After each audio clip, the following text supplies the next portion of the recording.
Good evening, friends. Tonight it's Sunday School with me, and I want to talk about cleanliness, as I promised to talk about it the last time. I want to thank a good friend of mine. She knows who she is out in Georgia, because she personally reminded me, like, hey, I need you to continue this discussion. I love you. You know who you are, and thank you for reminding me and encouraging me to continue this topic. And it was amazing working with you for almost a decade. You were outstanding, outstanding. I still have yet to find an employee as outstanding as you were. So thank you very much for the text and the encouragement and the love that you shared with me this weekend, and the reminder to do this video. So we're talking about cleanliness for children. Last time we talked about the importance of having good habits of structure, order, routine, and discipline. I want to talk about cleanliness. Yeah? Cleanliness is important for children's education.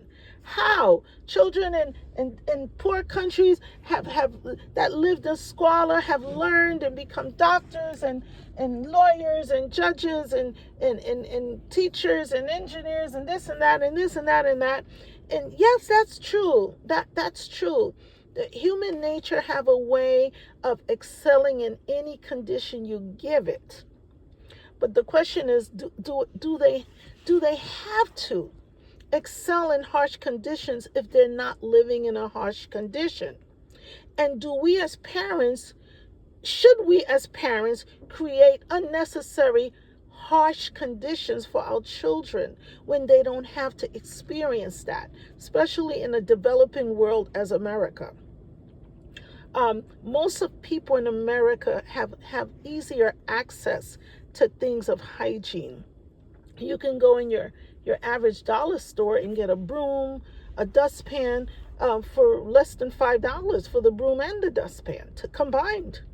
You can go to any supermarket and find sales on cleaning products, and there's no excuse, in other words, why hygiene should not be a priority in a home with children. Now, I'm not saying that if a home doesn't have children, it should not be hygienic. This is not what this topic is about.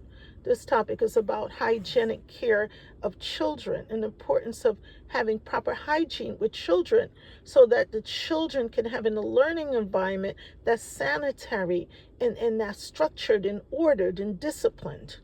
You see, and routines can be carried out more efficiently because there is a healthy environment. Let's talk about this a bit. The first thing I want to say is that the child's body is the most important vehicle of education. And when I say education, please understand me clearly. Having a degree doesn't necessarily mean that you have good education. Now, I know the last video I made, I said, oh, my children have graduated from junior high school and college, and they have their master's, some of them, and some of them are working on their PhD and blah, blah, blah, blah, blah. Yes, all of that is true. But in my culture, having a good education starts at home. As far as I'm concerned, these social accomplishments, academic accomplishments that my children have, it's like the icing on this worldly cake. It is not the essence of who I have worked for them to be. The essence of who I've worked on them to be is to be highly educated as far as having intellect, to live daily in this world as critical thinkers and as people who are caring, considerate, kind, compassionate, fair, and sharp. And I can get into all that as well, but not tonight. But it's very important to understand that. Let me give you an example. I'll give you a quick example. My father did not go to college ever, and my father passed away, a very, very wealthy man, considering by the time we came to this country, we were in abject poverty. Now, so I'm not here glorifying education the way some people may perceive. I am not saying that for a child to be well educated, they need to graduate college. No, because you have a lot of college graduates who are criminals, who are murderers. That's another aspect of being a criminal, of course, but there are different levels of being a criminal. Some people are emotional criminals, which shows that they are not properly educated. Because when you're properly educated, as my culture would say, education begins at home. When you don't have a good education, it means you weren't trained, you weren't raised well. When you are properly educated at home, there's certain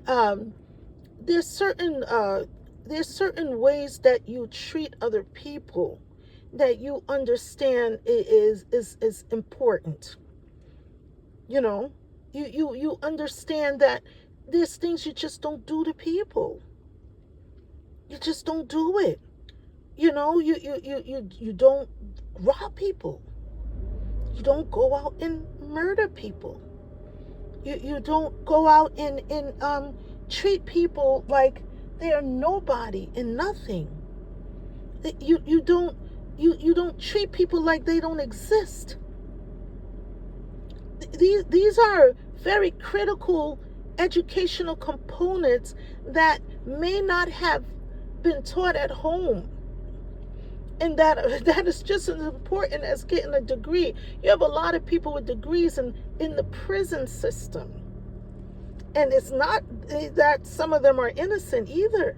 Some of them are very, very guilty because they thought they were so smart that they could outsmart the system. They thought that, no one would think I would commit this crime because I have a white collar job and I'm so educated and I live in this really nice community and my friends are wealthy friends and I have all this money in the bank. No one would think that I committed this crime. We see this all the time in the news. So please understand, there's no way here that I'm saying the proof of education put in is in getting a degree. The proof of an educated human being is a human being that has intellect, enough intellect to be discriminate in how they live the course of their lives and how they treat others. Okay? So I just got to say that because, frankly, as far as I'm concerned, my father was one of the most educated men I ever met. Why? Because he was sharp. He was very, very savvy. He was very, very skilled in figuring out a way to make a living with no so-called American education, not knowing the American language, being a foreigner, not knowing the customs of this society. He was so determined to survive, and not just survive, but to thrive, that he made a way out of no way for his family in this country. And so I'm very clear. I'm very, very clear on when I'm talking about education. I am not just talking about book education. However, book education is something that our children have access to in this country.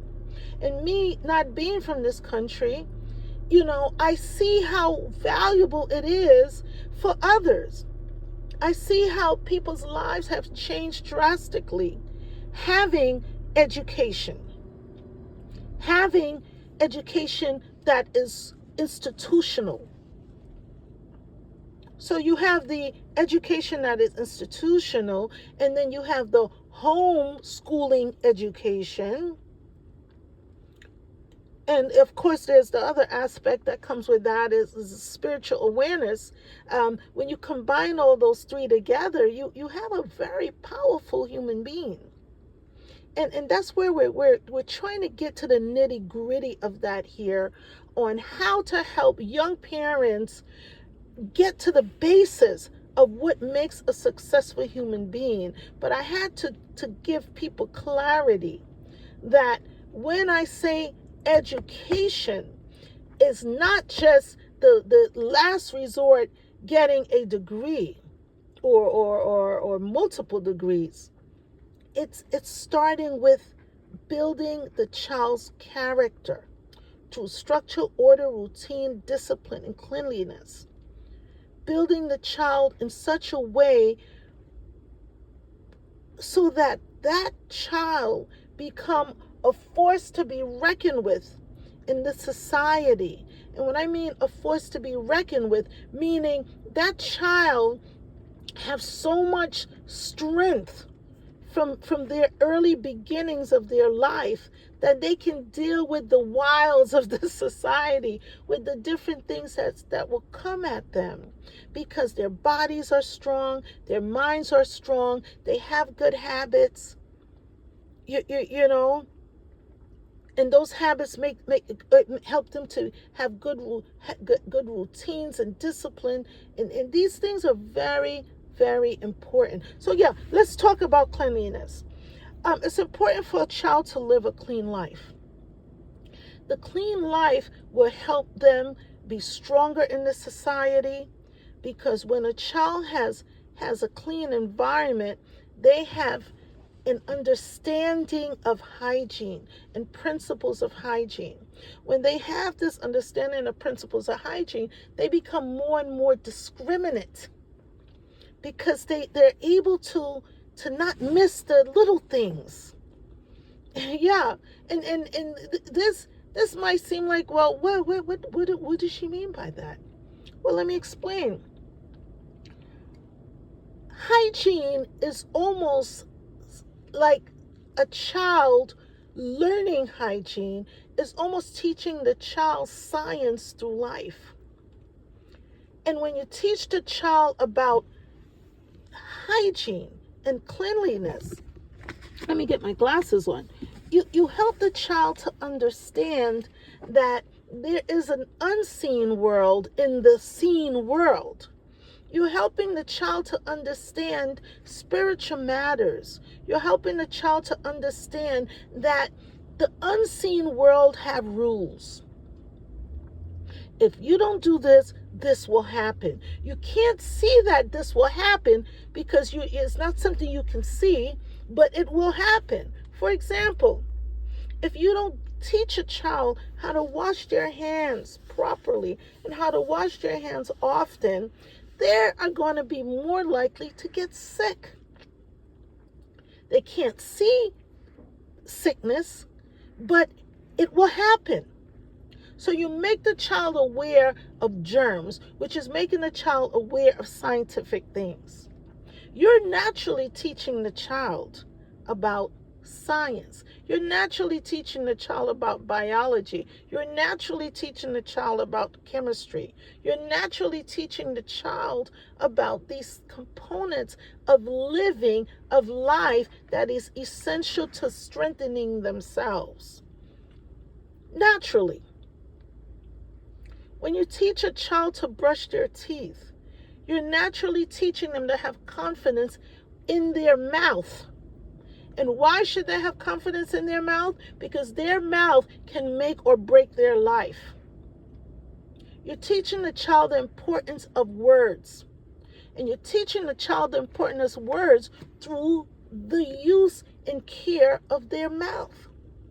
So when they become aware of their teeth and their gums and their saliva, when they become aware of these their tonsils, they begin to be sensitive about this part of their body that is really going to represent them in a lot of ways. Whether they're a very quiet child that barely talk, they eventually have to talk. Now, these things might seem strange in the way I'm presenting them, but trust and believe, it's very important. Let's give a case in point. I've worked in the dentist's office for about 5 years when I was really young. And anyone can tell you, if you have a problem with your teeth, especially in the front of your teeth, it affects your confidence. It affects your ability to speak to people, because you become self-conscious about what your mouth look like. You become self-conscious about how you're saying your words. And it blocks your flow of thinking.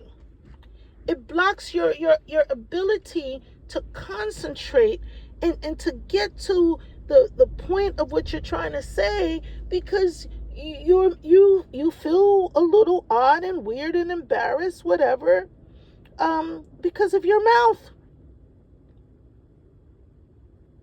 This might sound like not a big deal. Oh yeah, there's people with that are toothless that became educated. That's not where we're getting at here. Where we're getting at here is showing how cleanliness ties into so many components. And one of them is confidence. Let's talk about hair care, for example.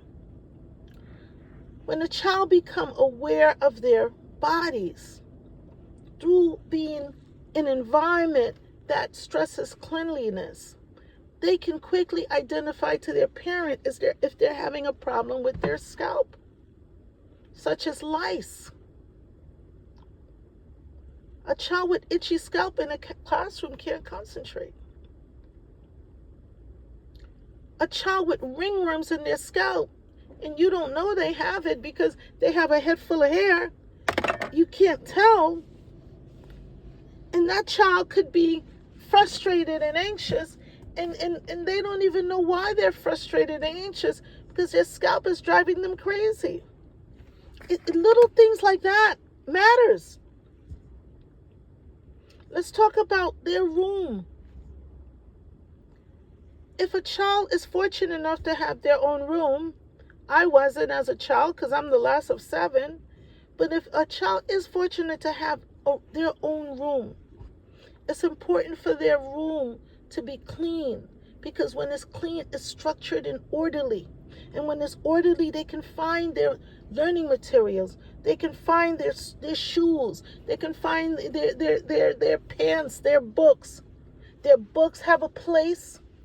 Their shoes have a place. All their items have a place. And it's easy to get to it. For those children who go out to school, it's frustrating in the morning for that child when they can't find something, because the room is jacked up.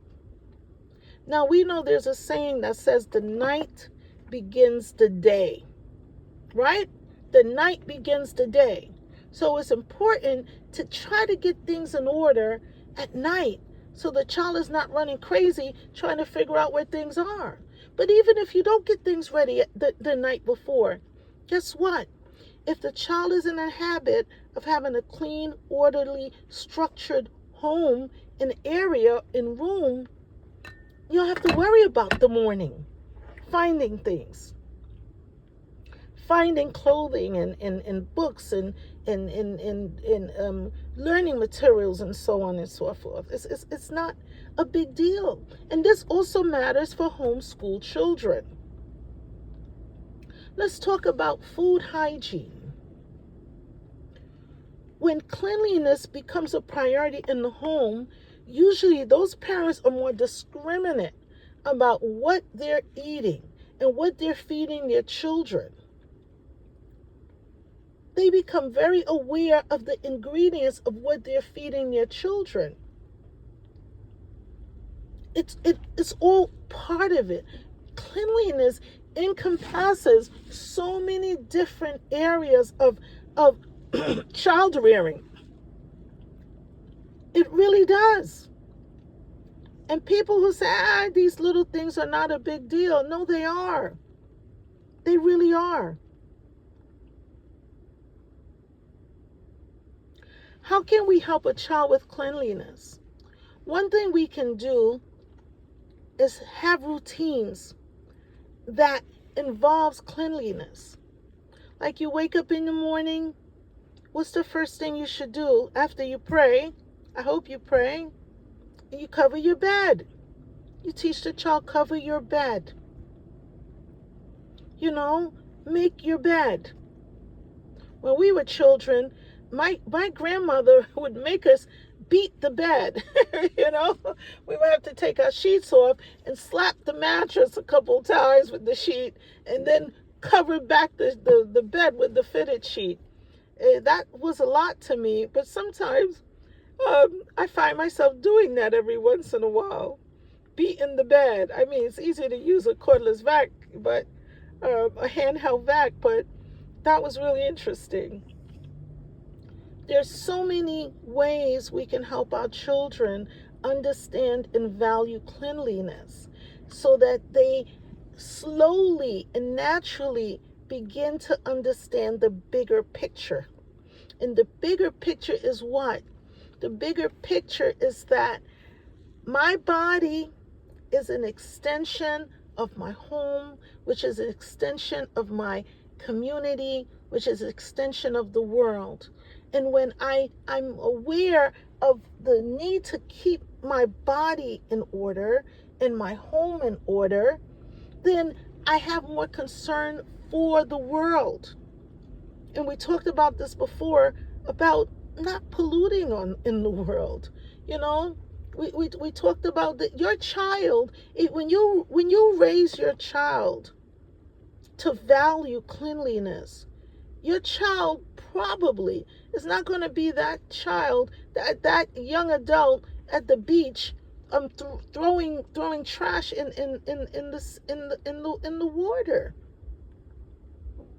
Your child probably is not going to be that one that's going to be dropping litter on the floor in the street after they finish use it, instead of waiting to find a receptacle to drop it in. These are things that are very important. And why are they very important?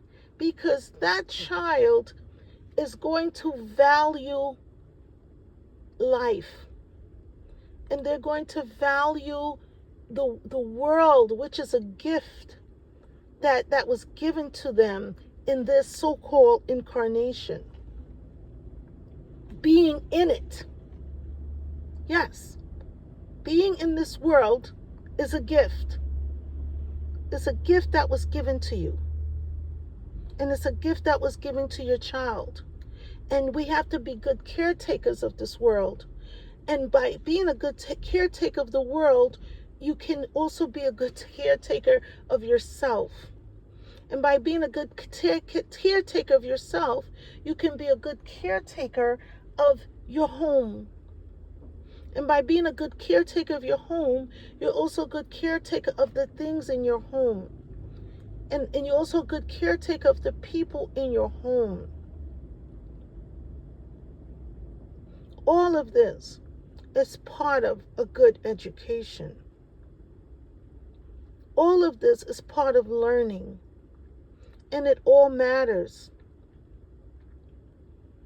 I have so much more to add to this, but I'll stop here. And tomorrow, rather next week Sunday, we'll talk a little bit more about the importance of routines. The importance of routines.